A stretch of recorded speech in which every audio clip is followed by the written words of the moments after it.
तो अब तक हम ह्यूंग-सुक के काफी सारे कारनामे देख चुके हैं। उसकी मोटी और पतली बॉडी दोनों में पार्ट 1, 2 और 3 में मैंने कवर कर दिए। पूरा एनिमे पार्ट 1 के अंदर है। पार्ट 2 में ह्यूंग-सुक जोई को बचाता है वो लूजर गंगनम लैंडलॉर्ड से। फिर जैक और वासो के साथ वोजिन और उसकी गैंग को पेल के आता है। फिर पार्ट 3 के अंदर डैनियल अपने एग्जाम्स की प्रिपरेशन करता है और जे हाई के बच्चे बूट कैंप पे जाते हैं, जहाँ जैक और वॉन बिन मीरा को बचा लेते हैं इस दरिंदे से। फिर डैनियल अपने होम टाउन वापस आता है, जहाँ वो अपने ओल्ड बुली लोगन को फेस करता है। चाहे वो अपनी स्ट्रॉन्ग बॉडी के अंदर है, पर वो मेंटली स्ट्रॉन्ग नहीं होता, इसलिए वो आता है वासो के पास ट्रेन होने। और यहीं से शुरू होती है वासो की बैक स्टोरी वाली आर्क, जो मेरी one of the favourite arc में आती है। पर बिफोर वी बिगिन, मैं किसी किसी कैरेक्टर का इंग्लिश नेम यूज करने वाला हूँ और किसी किसी का कोरियन नेम। एंड ऑल्सो अब से मैं जैसे वास्को ह्यूंग-सुक को रेफर करता है, मैं भी उसे वैसे रेफर करूंगा। जैसे मोटे वाले को लिटिल डैनियल और बड़े वाले को बिग डैनियल। कहानी वहीं से शुरू होती है जहां हमने छोड़ी थी। वास्को लिटिल डैनियल के साथ ट्रेनिंग कर रहा होता है और जरा वास्को को देखो, एडिडास का अपर और नाइकी का लोअर और शूज, भाई पूरा ब्रांडेड रहता है। और दूसरी साइड लिटिल डैनियल जो वास्को के साथ कोप अप ही नहीं कर पा रहा, पर उसे अपने पास याद आता है कि वही वास्को के पास ट्रेन होने आया था, तो वो गिव अप नहीं कर सकता। पर अभी अपने लिटिल डैनियल थोड़ा थक चुका है, तो उसे थोड़ा मोटिवेट करने के लिए वास्को वही सब बोलता है कि एफर्ट्स कभी बिट्रे नहीं करते तुम्हें, और तुम हमेशा अपना 100% दो। बिना एफर्ट्स कुछ नहीं होता। ऐसा नहीं होगा कि एक दिन में तेरी बॉडी चेंज हो जाएगी। और लिटिल डैनियल सोच रहा होता है मेरी सही में हुई है, वो अपनी दूसरी बॉडी की बात कर रहा है। खैर अब लिटिल डैनियल वास्को से उसका डेली वर्कआउट पूछता है और ये इसको भी साइतामा ही बनना है, सेम उसके वाला रूटीन है। एंड ऑल्सो यहाँ पे जेस भी आ जाता है, वास्को का भेड़ू। जेस पहले वास्को से मिलता है फिर लिटिल डैनियल से, और वो इसको इतना पसंद नहीं करता क्योंकि वास्को का पूरा टाइम खा रहा है, खाना भी खा रहा है, वास्को टाइम भी खा रहा है। जेस ये भी नोटिस करता है कि वास्को इसको चॉकलेट मिल्क दे रहा है, पर जेस के हिसाब से लिटिल डैनियल बहुत जल्दी गिव अप कर देगा। तो इस सब का क्या फायदा फिर? जेस ऐसा सोच रहा है, पर अपना लिटिल डैनियल ऐसा करेगा नहीं। अब हम स्कूल पे आते हैं जहाँ टीचर सवाल पूछ रहा है जैक से, एंड जैक इज लाइक हाथ टूट गए मेरे, मैं नहीं पढ़ सकता अब। साले जब तेरे हाथ ठीक थे तब तो ना पढ़ता था तू। अगर कोई भूल गया इसके हाथों क्या हुआ, तो पार्ट 3 के अंदर मैंने बूट का मार्क कवर करी थी, जहाँ पे जैक ने अपने टूटे हुए हाथों से मीरा की जान बचाई थी, वरना उसका बहुत कुछ गलत हो जाता। तो मीरा ही इसका ध्यान रख रही है, खाना भी इसको वही खिला रही है, and bro is enjoying a lot. और यहीं पे हम देखते हैं वासु को, जो बिग डैनियल को वही सेम चॉकलेट मिल्क दे रहा होता है। जे सोच रहा होता है कि वास्को दोनों को ही मिल्क शेक देता है। इसके बाद वास्को अपनी गैंग के साथ डिसाइड कर रहा होता है कि वो आगे क्या करने वाले हैं, और इन लोगों को देख के बिग डैनियल ये सोच रहा होता है कि ये लोग है तो गैंग मेंबर, पर वास्को अच्छा इंसान है और वो उनका लीडर है, तो इनका चक्कर क्या है। और ये देखो जे भी बिग डैनियल को 2 मिल्क शेक ऑफर करता है। कोई भी जो डैनियल के लिए कुछ भी करेगा, जे वो सेम चीज करेगा पर उससे बहुत ज्यादा। जे भाई अपना। अब शाम का टाइम घर जाते हुए बिग डैनियल बर्न नकल के एक मेंबर को देखता है जो अपना कुछ काम कर रहा है। बिग डैनियल उसकी हेल्प कर देता है वहां पे। आगे जाके वो देखता है जेस 2 बच्चों की हेल्प कर रहा है, उनकी बॉल अटक चुकी है पेड़ में, उसको नीचे लाने में। पर जेस के कितने इफेक्टिव नहीं है, तो बिग डैनियल उसकी हेल्प कर देता है बॉल को नीचे लाने में। वो किक करता है और एक गैंग मेंबर है, खून खराब है,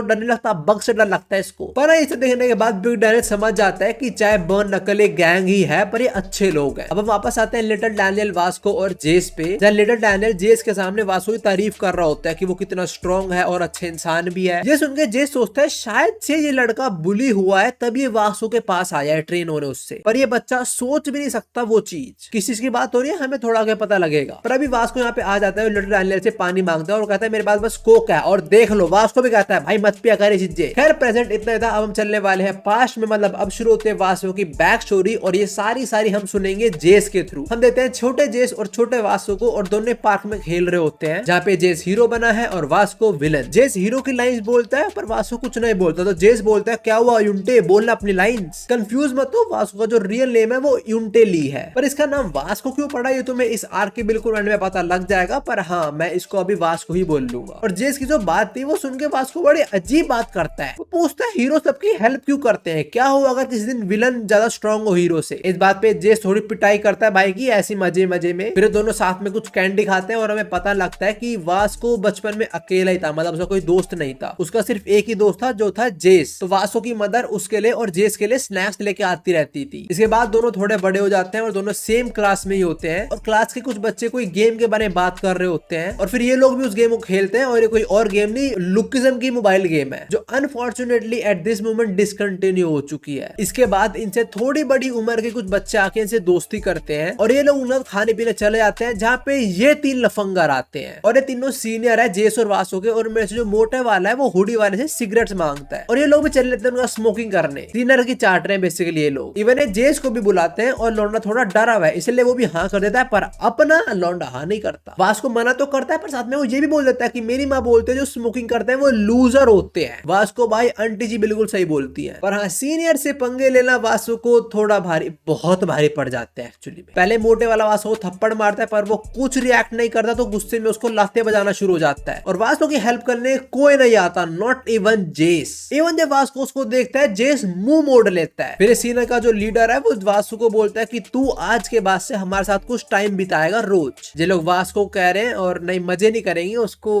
मारपीट करेंगे उसके साथ ये लोग, और कुछ बहुत गलत भी। हमें कुछ दिन बाद का सीन दिखाया जाता है जहां हम देखते हैं वासु को आज भी पीटा है और इसको देख के बच्चे डिस्कस कर रहे होते हैं कि आज ज्यादा ही मार है और कितने दिनों से मार खा रहा है ऐसे ये। जेस वासु के साथ ही बैठा होता है पर उसका साथ नहीं देता वो, और जब वो वासु को देखता है वो देखता है उसकी शर्ट पे, उसके मुंह पे, उसके नाक पे ब्लड लगा हुआ है, इवन उसकी आईज भी रेड हो रही है। जेस वासु से बात करने का ट्राई करता है कि वो लोग तेरे को काफी परेशान कर रहे हैं ना, पर वासु को बोल देता है जेस मैं ठीक हूँ। वासु को ठीक नहीं है, वो बस एक्ट कर रहा है ऐसा। पर जेस ये बात नहीं समझता, उसको लगता है वासु सही में सही है, वो स्पेशल है, उसको कुछ नहीं होगा। इवन जेस तो बुरा भी फील नहीं कर रहा होता वासु के लिए इस पॉइंट पे। इवन इस पॉइंट के बाद से तो जेस थोड़ा दूर होना शुरू हो जाता है वासु से, जैसे वो उसके साथ घूमता भी नहीं अब तो। अब एक दिन जेस दूसरी क्लास में जा रहा होता है जहां वो देखता है एक बच्चा अकेले में रो रहा है और ये और कोई नहीं अपना वासु ही है। ये देख के जेस समझ जाता है कि वासु बस बाहर से टफ होने का एक्ट करता है, पर एक्चुअली में वो बहुत कुछ झेल रहा है। उसकी हालत बहुत बुरी है, उसको हेल्प चाहिए और उसका इकलौता दोस्त उसकी हेल्प नहीं करता। जेस वहां से भाग जाता है और अगले दिन से वासु को स्कूल आना ही बंद कर देता है और जेस को समझ आ जाता है कि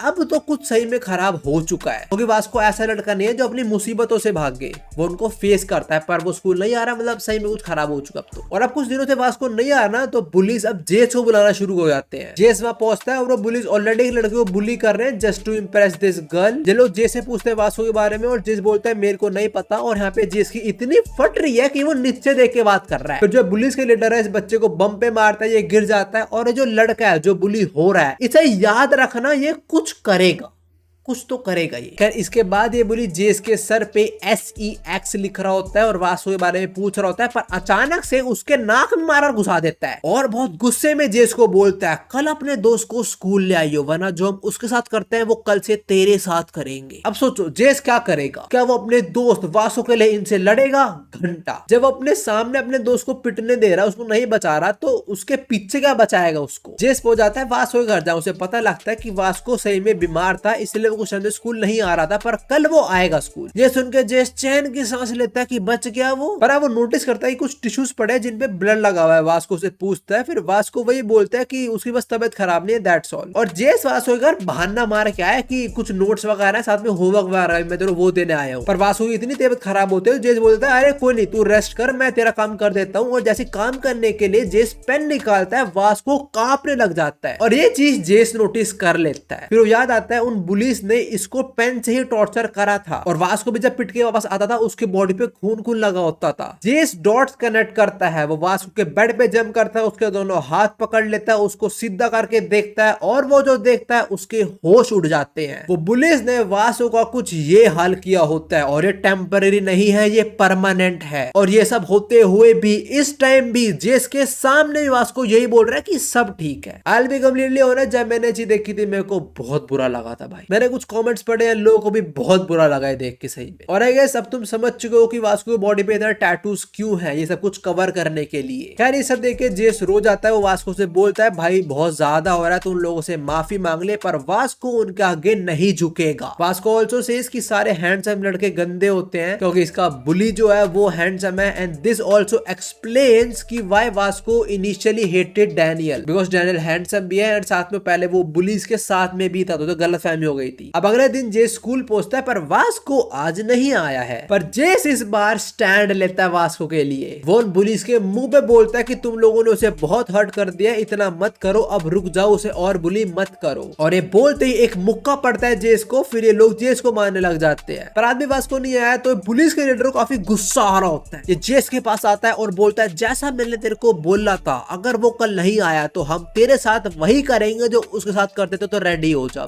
और ये चीज आईब्रो टैटू के लिए होती है, पर ये जेस के पेट पे चलाने वाले होते हैं। पर तभी वास्को आ जाता है। पर पता है वास्को आज क्यों आया यहाँ पे? क्योंकि उसने कल देख लिया था कि ये बुलीज अब जेस को परेशान कर रहे हैं। उसके सर पे SEX पढ़ लिया था उसने। तो आज वास्को यहाँ पे इन बुलीज से लड़ने आया है, खुद के लिए नहीं, जेस के लिए। Bro I love this dude. पर वास्को भी बच्चा he doesn't stand a chance against these bullies. वो लड़ने का ट्राई करता है पर ये बुलीज उसको बहुत मारते हैं, इतना मारते हैं कि वो लोग थक जाते हैं। पर वास्को के हाथ अब भी ऊपर है, पर वो काफी ब्लीड भी कर रहा है। पर अब भी वास्को यही बोल रहा है कि जेस को परेशान मत करो। ये देख के जेस खुद को कंट्रोल नहीं कर पाता और वो उनके लीडर से माफी मांगता है। वो बोलता है मैं उस तरफ से तुमसे माफी मांगता हूँ, वो कैसे ऐसा नहीं करेगा। वो लड़का हाथ बढ़ाता है, जेस का हाथ पकड़ता है। जेस को लगता है कि शायद इसने माफी एक्सेप्ट कर लिया, पर ये एक ट्रिक थी। जेस का हाथ अच्छे से ग्रैब कर लेता है और जेस के मुंह पे गोमू गोमुनो गैदलिंग कर देता है। वास्को जेस को बचाने आता है, पर वो मोटा बुली वास्को को पकड़ लेता है और दूसरी साइड जेस पिटे ही जा रहा है। और जो बुली के दो दोस्त हैं उनको अब समझ आ रहा है कि सीन ज्यादा हो चुका थोड़ा। इनमें से एक गेट की तरह भागता है कोई टीचर ना आ जाए, पर तभी वो उड़ते उड़ते पीछे गिर जाता है। और हम देखते हैं एक लंबा सा लड़का क्लास में आया जो बोलता है 1001 बंदे के 3 लौंडे तो 3000 टोटल। ठीक है, मैंने बोला था ना जो लड़का बुली हो रहा है वो कुछ करेगा, तो ये एक लौंडे को लेके आया है जो इन बुलीज को पेल लेगा। और ये जो बंदा है ये है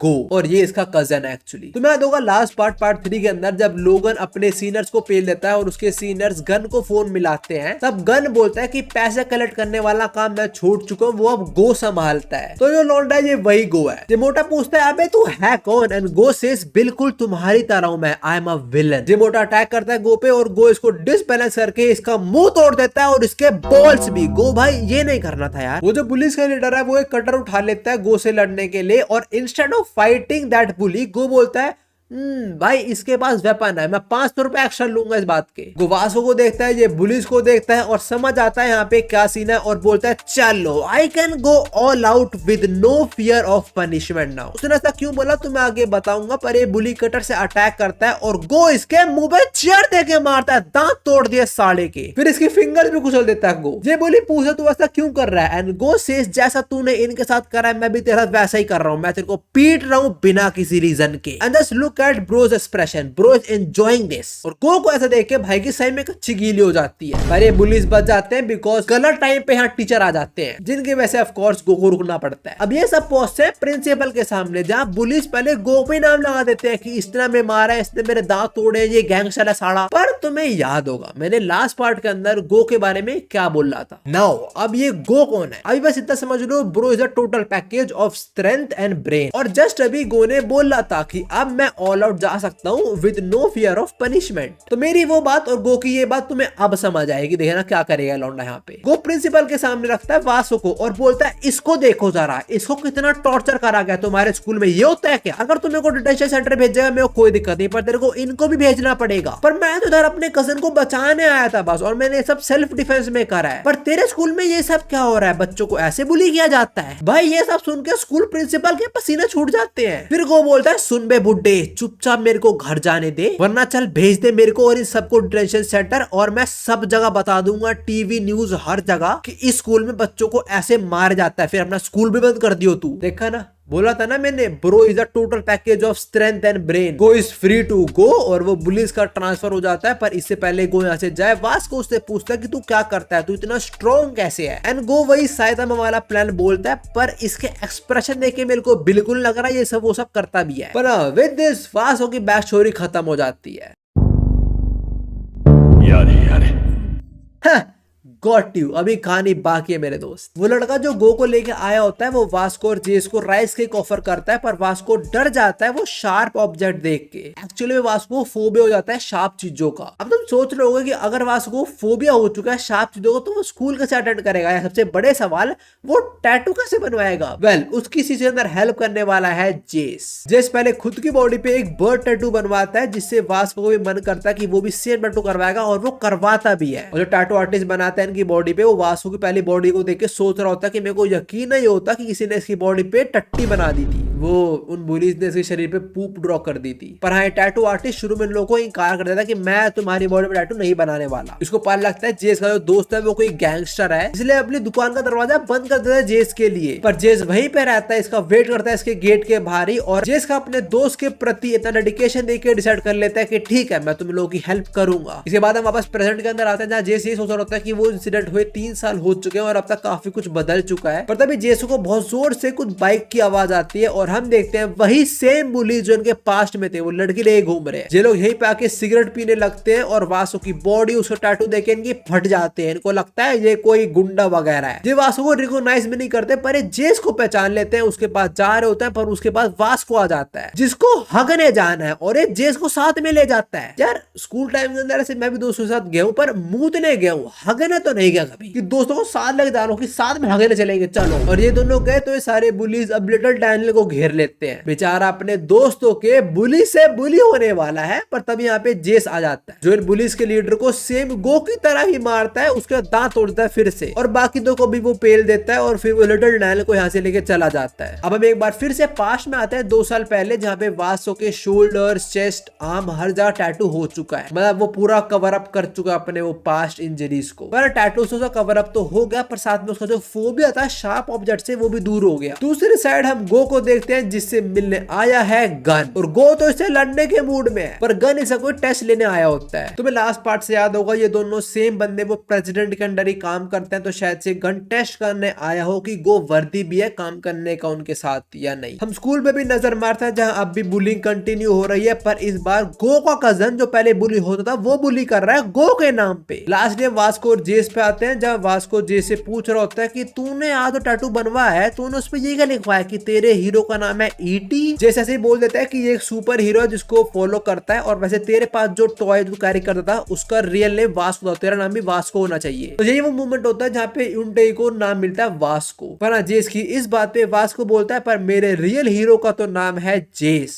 और जेस स्माइल करते हुए मन में बोलता है और मेरे रियल हीरो का नाम है ईटी जो है यूनटेई, मतलब जो वास्को का रियल नेम है। तो जेस ने अपने हाथ पे वास्को के रियल नेम का टैटू करवाया होता है। तुमने देखा शुरू में कितना अच्छे दोस्त थे, एक इंसिडेंट से थोड़ी दोस्ती खराब हुई, पर एंड में आते आते इनका बॉन्ड कितना अच्छा हो गया। और इसके साथ वास्को की बैक स्टोरी कंप्लीट होती है। पर तुम्हें याद होगा प्रेजेंट पे वास्को हगने गया था, तो ये वहीं पे है और जेस बुली उसको मारने गया था, तो बेचारा अंधेरे में इसको डर लग रहा है। ये बोल रहा है ओए जेस मजाक मत कर भाई, और मेरे को टिश्यू पेपर दे दे, मैं साफ किससे करूंगा, बताओ भाई साफ कैसे करेगा। पर इसी के साथ वास्को की बैक स्टोरी वाली आर्क कंप्लीट हो जाती है। अब देखो इसके बाद जो आर्क शुरू होती है, पर्सनली मेरे को इतनी नहीं पसंद, वो जो है अबेंडन डॉग इन वार। मैं ये आर्क कवर तो करने वाला हूँ, पर इन डेप्थ नहीं जाऊंगा, ठीक है, नॉट बिकॉज मुझे ये पसंद नहीं, पर इतनी इंपॉर्टेंट नहीं है। कुछ इंसिडेंट जो इंपॉर्टेंट है मैं तुम्हें वो बताने वाला हूँ। इसके अंदर हम 2 स्टोरीज फॉलो करते हैं, एक डॉग की और एक क्रिस्टल की, वो लुकिज्म की सबसे सुंदर कन्या। वो डॉग की स्टोरी में जो डॉग की ओनर होती है उसके पास एक प्योर ब्रीड होती है और उसकी बच्ची होती है जो होती है mix breed. And I don't know why, but for some reason lookism के अंदर लोगों को मिक्स ब्रीड नहीं पसंद। ये बहुत वियर्ड चीज है। तो जो ओनर होती है अपने घर वालों हाथ कहीं और शिफ्ट हो रही होती है और ये मिक्स ब्रीड को यहीं पे छोड़ जाती है, पर वो नादान होती है, उसको लग रहा होता है उसकी ओनर वापस आएगी, नहीं आती है वापस वो कभी। दूसरी साइड हम आते हैं क्रिस्टल पे, जो सेम डैनियल के स्कूल में उसी क्लास में एडमिशन ले लेती है। पर हाँ वो अपनी मोटी बॉडी से आती है, और अगर तुम में से कोई भूल चुका तो क्रिस्टल और डैनियल का सेम सेम है, क्रिस्टल के बाद भी 2 बॉडीज है। तो सेम डैनियल की तरह मैं क्रिस्टल की छोटी बॉडी को लिटिल क्रिस्टल बोलने वाला हूँ और बड़ी बॉडी को बिग क्रिस्टल। लिटिल क्रिस्टल अगली है तो स्कूल में घंटा कोई उसे भाव नहीं देता, सब लोग उसे बुली करते हैं, इवन लड़कियां भी। पर जैक, जे और डैनियल कुछ नहीं करते, वो चिल है, they are just a chill guy. Even Daniel उससे दोस्ती करने का ट्राई भी करता है, पर उसके हिसाब से सारे जो सुंदर हैंडसम लड़के हैं वो गंदे होते हैं, बिकॉज वो क्रिस्टल की जो सुंदर बॉडी है उसको अच्छी तरह से ट्रीट करते हैं, पर इसकी इस बॉडी को कोई घंटा भाव नहीं देता। और वो जो डॉग जिसकी ओनर उसे छोड़ गई थी उसका ध्यान लिटिल डैनियल साथ में बिग क्रिस्टल भी रखती है। वैसे दोनों जानते हैं दूसरे को वो स्टोर से। अब यहाँ पे ना काफी इंटरेस्टिंग चीज होती है, जो अपना बिग डैनियल है उसका दिल आने लग जाता है लिटिल क्रिस्टल पे, और जो बिग क्रिस्टल है उसका दिल आने लग जाता है लिटिल डैनियल पे। दोनों को एक दूसरे से प्यार हो रहा है, पर दोनों को एक दूसरे की अगली बॉडी से प्यार हो रहा है। इस आर्क के अंदर हमें ये पता लगता है क्रिस्टल ने जान के स्कूल के अंदर एडमिशन लिया, बिकॉज उसका जो फादर है प्रेसिडेंट, वो चाहते हैं क्रिस्टल बिग डैनियल के ऊपर नजर रखे। ऐसा क्यों वो नहीं पता, हमें यही पता लगता है कि जो बिग क्रिस्टल है वो अपने फादर है कुछ बिजनेस भी संभालती है, और सिर्फ उसके फादर ही है जिसको पता है कि उसकी बेटी की 2 बॉडीज है। और बात करें वो अबेंडन डॉग की, तो वो किसी को भी एक्सेप्ट नहीं करती, बिकॉज उसको अब भी लग रहा होता है कि उसकी ओनर वापस वापस आएगी तो उसे अपने घर को प्रोटेक्ट करना पड़ेगा। पर हाँ, इस आर्क के एंड में आते आते लिटिल डायना उसका काफी ध्यान रखता है, तो वो लिटिल डायना को तो अपनी फैमिली मानना शुरू हो जाती है। और वो प्रेग्नेंट भी होते हैं, काफी सारे बच्चे भी होते हैं, पर little Diana can't raise them, उस पर इतना पैसा नहीं है। तो बिग डायना जे से पूछता है और वो रख लेता है। ऑल्दो जे डरता है इन लोगों से, पर स्टिल बिग डायना के कहने पे वो इनको रख लेता है। Bro, J is a good Homi. इस आर्क के एंड में ये पता लगता है कि वास्को भी एक बहुत बड़ा डॉग लवर है। सो या